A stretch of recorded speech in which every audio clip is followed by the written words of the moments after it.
Thank you for staying on Joe News today. In our first story, President Akufo-Addo has met with staff at the presidency on his first day at work. At a rather brief meeting at the Flagstaff House, President Akufo-Addo received an executive summary reports from the Transition Committee and things he needs to do in his first 100 days. Reciting the report from Chairman of the the report from Chairman of the MPP Transition Team, Mr. Osafo-Maafo, President Akufo-Addo commended Mr. Osafo-Maafo and his team for the good work done.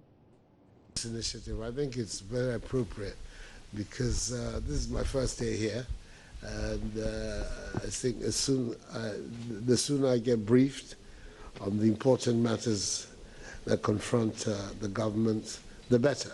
So I think that your visit here is very appropriate. We'll have a look at this. Fortunately, also the Vice President is here with me. But the transition team, by my understanding, is composed of two groups, both us and the members of the former government.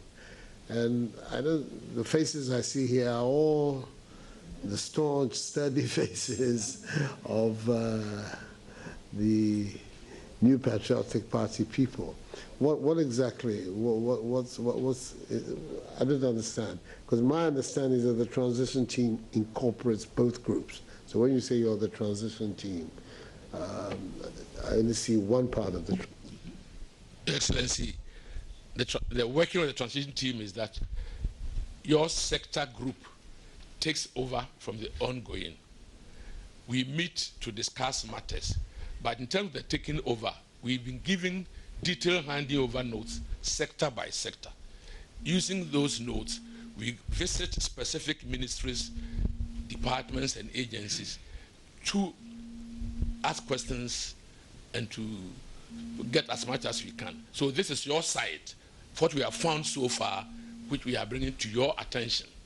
Thank you, Mr. President. So that means that in all of this, there's an executive summary that tells us what the basic issues are and where we are. Is that it? Yes. All right. But we've gone further, even in many cases, to itemize things that should be handled within the first 100 days of your administration. We wanted this thing to be a very advisory and at the same time informative and at the same time useful for your administration to take off, hit the ground running. Okay. So in most of these reports, we have sort of looked at what is happening and touching the hanging fruits, the lower ones, to advise on the certain things we have to do within in your judgment. In our judgment, yes. And based on the handing over notes given to us. All right. Thank you. Well, I think that this is so we're going to get all of these documents in front of you. Huh? At this stage, there's really not very much more that we can do. Take hold of these, have a good look at them, and I'm sure you're available for us for any clarifications that we need to make at any time. Your Excellency, yes, we are available 24 hours. But first of all, let me thank you for the work you're doing for our country. That I know that a great deal of energy and time has been spent, because there are several faces here who have been talking to me about the work that you have been doing. So even though this is an interim stage and an interim report, nevertheless, I think it's appropriate for me to thank you for the work that you have been doing. It is not work just for me, it is work for the people of Ghana. And you ought to be commended, especially with the promptness in which you've come here on the very first day of this new administration to come and apprise us of where we are. I think that it's a good initiative. It shows the seriousness of the work that you have been doing. And hopefully I'll be better prepared as a result of what you have done for us then to set things in motion. So thank you very much for coming, and you stand ready to hear from us at the earliest possible opportunity.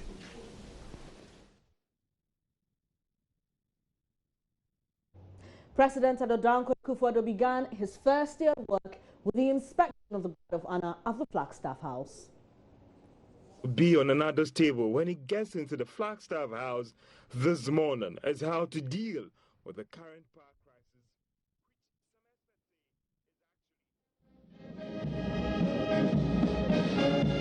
crisis.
Your Excellency, inspection over. I have the permission to have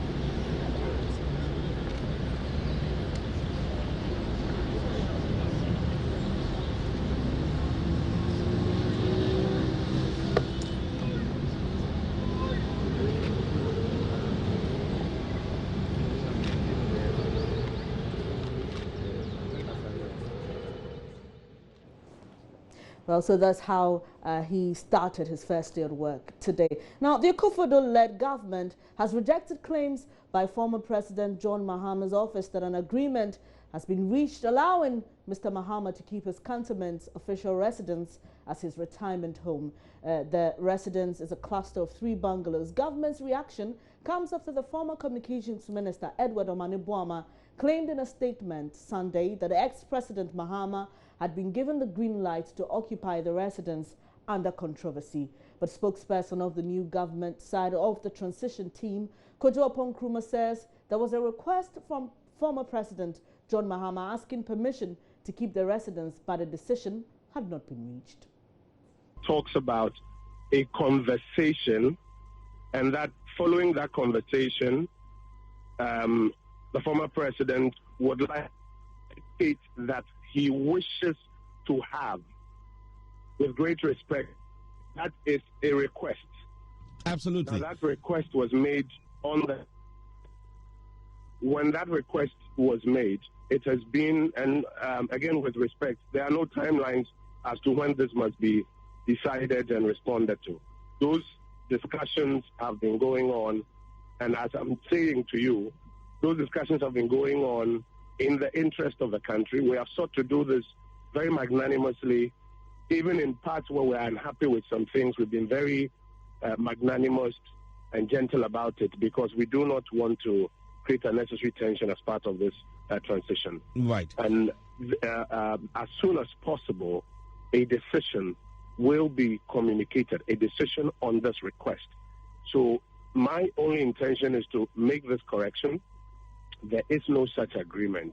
There is a request, as you have rightly read, and that request will be responded to. Are you privy to what was agreed between, or the conversation between Osafo Mafo and Julius Debra, as is referenced in that request letter? Yes, the request is what is stated in the letter. So it was just a formal expression of the conversation that was had? That is what is contained in this letter. Okay. So per the information that you're giving us, the second paragraph of Dr. Omane-Boamah's statement, which says the decision and agreement on the place of residence of the office for the former president was formally communicated to the new administration, is wrong. Again, Inshira, that statement by Ms. Omane-Boamah does not tell us who made that decision. Because, again, if you read through the lines, it says a decision was made and communicated to us. So, decision by who exactly? Okay. In the meantime... The fact that we have is that a request has been made. And I do know that a response will be given. But in a sharp rebuttal, former Communications Minister Edward Omane-Boamah, and he's saying that government, he's insisting the transition team indeed agreed to allow the ex-president continue to stay in the facility. I do not expect that every discussion, every decision that takes place between our 2 leaders of the joint transition team will be known to us at all times. But we must know it. I am adding quickly. Yes, Doctor. If there has been a change of mind, there is nothing wrong in communicating that change of mind. But the spokesperson of the transition team, Akuffo-Addo, did say that a decision has not been reached. So it cannot be about a change of mind. But it leads me to ask, why that particular property? Why the property? Let me quickly also get back to the fact that the spokesperson of the transition team has spoken. I also spoke to the head of the former government side of the transition team. And so I'm saying that perhaps going forward, it will be important for us and for you to engage the two leaders of the transition team to appreciate exactly what had happened. And if you had a combined effect of this letter, which I'm giving you the reference number, and I've already given, how even the preamble to this letter came about, you will have a better appreciation of the processes that I took place. Okay. All I'm saying is, if there has been a change of mind, why not? The only thing that does not change is God. Okay. Is it true? A change of mind. Let that be communicated, and I believe the necessary steps will be taken. Okay. Dr. Maniwaba, is it true that the former president had initially wanted to buy the property? It's absolutely false. Away from that, let's go back to the Flagstaff House, and Joy News editor Araba Kumson is there, and she would give us some updates on what President Addo Dankwa Akufo-Addo is expected to do today. Hello, Araba. Benis. Hi. What else do we know the president is expected to do today? Well, Benis, as you know, the president received the report from the MPP transition team, and what we are told is that he is going to be studying that report. The team has made some recommendations, so he would be studying it and ratify their recommendations, or not uphold it, if you like. So that's the procedure. What he's going to do is going to look through the report and decide which recommendations he will take up. But just a short while ago, he received a delegation from the Menchia Palace, led by the Otumfuo's Achiamehene. That's the chief linguist, Nana Akuffo-Addo III. They came to officially inform him of burial arrangements for the late Asante Hema. You do know that the late Asante Hema, who passed on last year, is the burial activities for her are due to come off from next week, Monday. So the delegation from the Menchia Palace was here today to officially inform the president about the burial arrangements. And so later on today, he's expected to also receive a delegation from China. They have not arrived as of yet. I'm told that they will be arriving in the next few minutes. And then later in the day, around 3 p.m. to be exact, the president is expected to address a news conference. I'm told by some members of his backroom staff that it's likely will be dropping some more ministerial designations. So we look forward to that. Sure, we look forward to that. Thank you very much, Araba Kumson, and that's Joy News editor Araba Kumson, bringing us some updates from the Flagstaff House. You're watching Joy News today. Still to come, immediate past Finance Minister Seth Terkper is advocating amendments to the Transition Act to ensure orderly transfer of government business from one administration to the other. Details right after this.